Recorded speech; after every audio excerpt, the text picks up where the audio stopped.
So, hi, I am KB with Nerdophiles. How are you both? Hi, KB. Good. How are Good, you? thanks.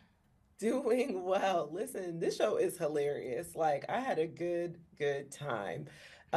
So first, how surprised were both of you when you read those final two scripts? Like, did you ever suspect early on that these two kind of arch nemesis, or arch nemesis, child, I don't know, would be Nemesis. co-parents? I'm like, right, would be co-parents and then have like a full litter at that. Like, when did y'all first know about that? And I'll start with you, Shashir.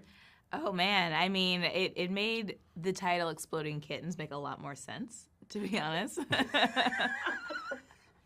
But it's cool, you if you have played the game before, you can't predict anything in the show. It's such a departure, and it's very cool to watch where the journey of these two characters go and how our relationship evolves and how the relationship evolves with the family. It's just like unpredictable, but very, very fun. So, when we first started, they both kind of bonded over the fact that they hated humans and Mm. were exceptionally self-absorbed.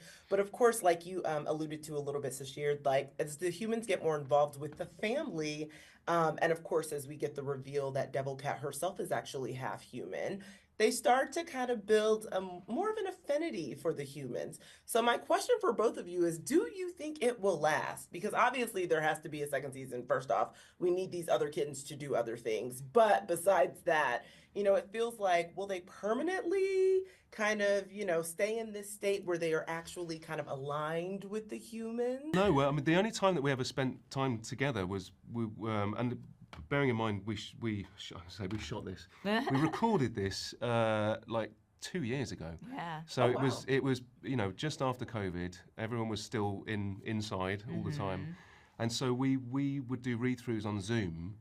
And that was the only time we got to sort of interact with each other. And then what happens in animation is you just go in and you do your lines on your own. And they fill in the gaps for you in post. So it's a very different experience, but you do your lines, from a technical point of view, you do your lines differently. You try different versions, different line readings, and then they've got this choice to have, and when they're putting it all together, they choose what they think is the best one, and that's it. And then it's a lovely surprise at the end of it for Yeah. us. It's a surprise for us all. Whole experience is a surprise. Yeah.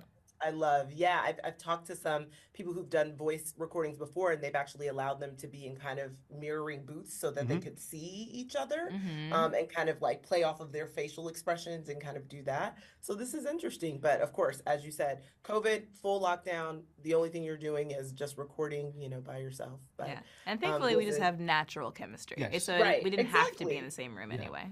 Exactly. They It they just gave us the shines. option to be in the same room, And and we we were said, like, no, no, we don't no, need it. we got covered in chemistry. We already know that we're going to be top tier. No Yeah. need at all. But it is hilarious, and I can't wait for audiences to see it. So thanks so much for taking the time to chat with Nerdophiles. Really appreciate Thank it. you Thank very much. you. You guys have a good day. You You too. too. Take care.